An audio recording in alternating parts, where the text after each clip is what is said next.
नमस्ते स्टूडेंट्स।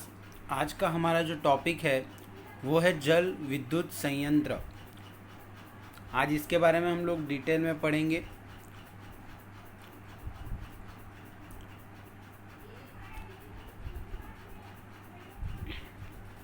तो जल विद्युत संयंत्र ऊर्जा का एक अन्य पारंपरिक स्रोत बहते जल की गतिज ऊर्जा अथवा किसी ऊंचाई पर स्थित जल की स्थितिज ऊर्जा है। ठीक है, तो यहाँ पे दो ऊर्जा के बारे में यहाँ पे लिखा है कि ऊर्जा का अन्य एक जो पारंपरिक स्रोत है वो है जल की गतिज ऊर्जा और जल की स्थितिज ऊर्जा। ठीक है, गतिज ऊर्जा का जब बात आएगा तब गतिज ऊर्जा में हम लोग क्या समझेंगे, तो जो बहता जल है जो कंटिन्यूसली क्या कर रहा है, फ्लो कर रहा है, तो उसको हम लोग बोलेंगे क्या, बहते जल की गतिज ऊर्जा। अथवा कोई एक ऊंचा स्थान है, ठीक है, मान लेते हैं ये ऊंचा स्थान है और यहाँ पे क्या है, पानी है, तो यहाँ पे जो जल होगा उसकी ऊर्जा कैसी होगी, स्थितिज ऊर्जा होगी। ठीक है, इस स्थितिज ऊर्जा का हम लोग इस्तेमाल करेंगे और गिरते जल की स्थितिज ऊर्जा को विद्युत में क्या करेंगे, हम लोग रूपांतरित करेंगे। तो स्थितिज ऊर्जा अथवा गतिज ऊर्जा अथवा स्थितिज ऊर्जा को विद्युत ऊर्जा में रूपांतरित करने के लिए हम लोग क्या करेंगे, जल विद्युत संयंत्र का इस्तेमाल करेंगे। चूँकि ऐसे जल प्रपातों की संख्या बहुत कम है जिनका उपयोग स्थितिज ऊर्जा के स्रोत के रूप में किया जा सके।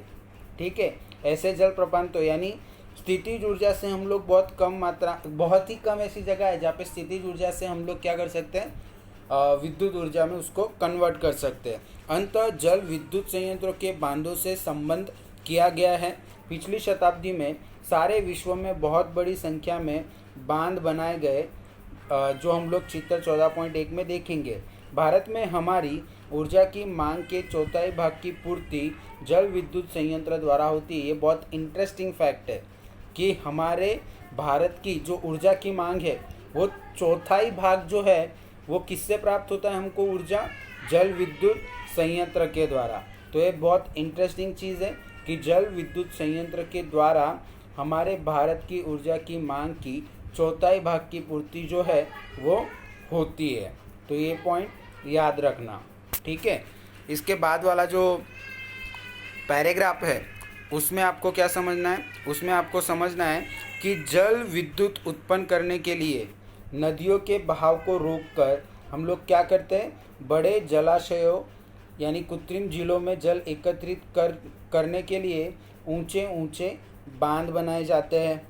ठीक है, अब हम लोग उसका जो स्ट्रक्चर है उसके बारे में पढ़ेंगे। किसका स्ट्रक्चर, जल विद्युत संयंत्र का। ठीक है, इन जलाशयों में जल संचित होता रहता है जिसके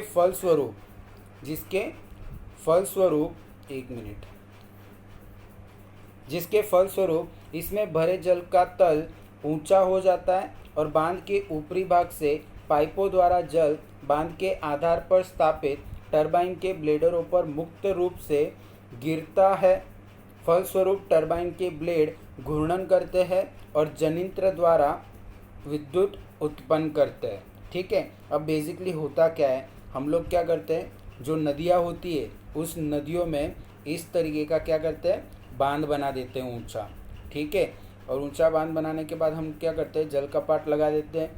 ठीक है, तो जो पानी का बहाव होगा वो यहाँ से अंदर की ओर एंटर होगा और जैसे ही वो नीचे की ओर आएगा वैसे ही ये जो टरबाइन होगी उस टरबाइन की जो ब्लेडें होगी वो मुक्त रूप से क्या होने लगेगी, टरबाइन की ब्लेडें घूर्णन गति करेंगे यानी गति करेंगी, घूमने लगेंगे, और जैसे ही वो टरबाइन घूमेंगी वैसे ही इस जनित्र के रूप से, जनित्र की मदद से विद्युत जो है वो उत्पन्न होगा। ठीक है, तो एक बहुत बेसिक कंसेप्ट है। इसके बाद वाला जो पोर्शन है उसमें क्या दिया है, चूँकि हर बार जब भी वर्षा होती है जलाशय पुनः जल से भरते हैं, इसलिए जल विद्युत ऊर्जा एक नवीकरणीय स्रोत है।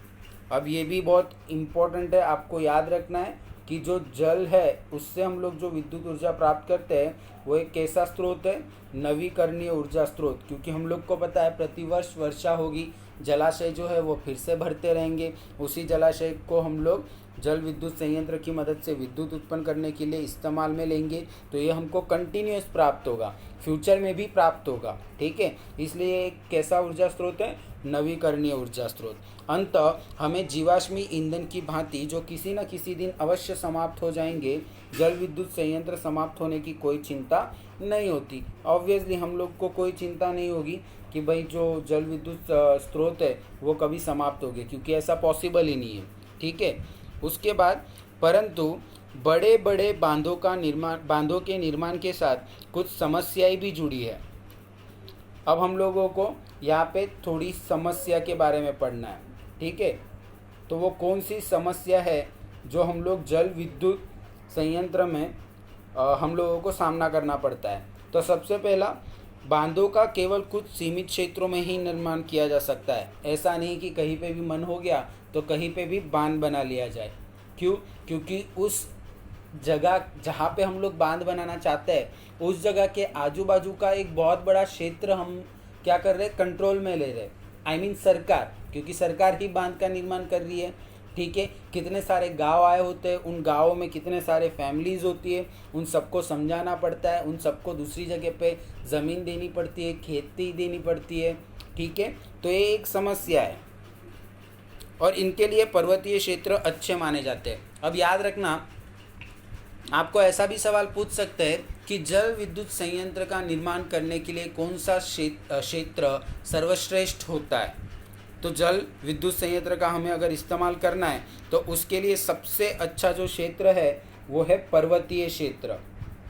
इसका रीज़न आपको पता है, पर्वतीय क्षेत्र पे बांध अगर हम लोग बनाएंगे तो ऑब्वियसली ऊंचाई पे आएगा और उसी ऊंचाई से हम लोग नीचे की ओर क्या करेंगे? पानी का बहाव करेंगे, तो ऑब्वियसली जो टरबाइन है वो और ज़्यादा तेज़ गति से घूर्णन करेगा, घूमेगा। ठीक है, और जनयंत्र के द्वारा क्या होगा? विद्युत ऊर्जा जो है वो ज़्यादा मात्रा में प्रोड्यूस होगी। बांधों के निर्माण से बहुत सी कृषि योग्य भूमि तथा मानव आवास डूबने के कारण नष्ट हो जाते हैं। ये बेसिक मैंने अभी तुमको बताया। बांध के जल में डूबने के कारण बड़े बड़े पारिस्थितिक तंत्र नष्ट हो जाते हैं। जो पेड़ पौधे वनस्पति आदि जल में डूब जाते हैं वे अवायवीय परिस्थितियों में सड़ने लगते हैं। अवायवीय परिस्थिति में क्या होगा भाई? जो भी पेड़ पौधे होंगे, वनस्पति होंगे, प्राणी होंगे, वो जल में क्या हो जाएंगे? डूब जाएंगे। क्यों? क्योंकि हम लोग किसका निर्माण कर रहे हैं? बांध का निर्माण कर रहे हैं। तो बांध का निर्माण अगर करेंगे तो ये जो पेड़ पौधे होंगे, वनस्पति होगी और जल में अन्य जो पदार्थ होंगे वो क्या हो जाएंगे? डूब जाएंगे। तो वो डूबने के बाद बेसिकली क्या होगा? एक अवायवीय परिस्थिति का निर्माण होगा। और इस अवायवीय परिस्थिति मतलब क्या? अवायवीय यानी क्या? तो सिंपल, जो हमारा ऑक्सीजन है उसकी क्या होगी? एब्सेंस होगी, यानी गैर हाजिरी होगा। तो ऑक्सीजन की गैर हाजिरी में वो जो पदार्थ होगा वो क्या होने लगेगा? सड़ने लगेगा, विघटित होकर विशाल मात्रा में कौन से गैस का निर्माण करेगा? मीथेन गैस का वो निर्माण करेगा, जो कि एक ग्रीन हाउस गैस है। ये हमने 14वें चैप्टर में 9th में ही पढ़ा था। बांधों के निर्माण से विस्थापित लोगों को संतोषजनक पुनर्वास व क्षतिपूर्वक समस्या की भी उत्पत्ति हो जाती है।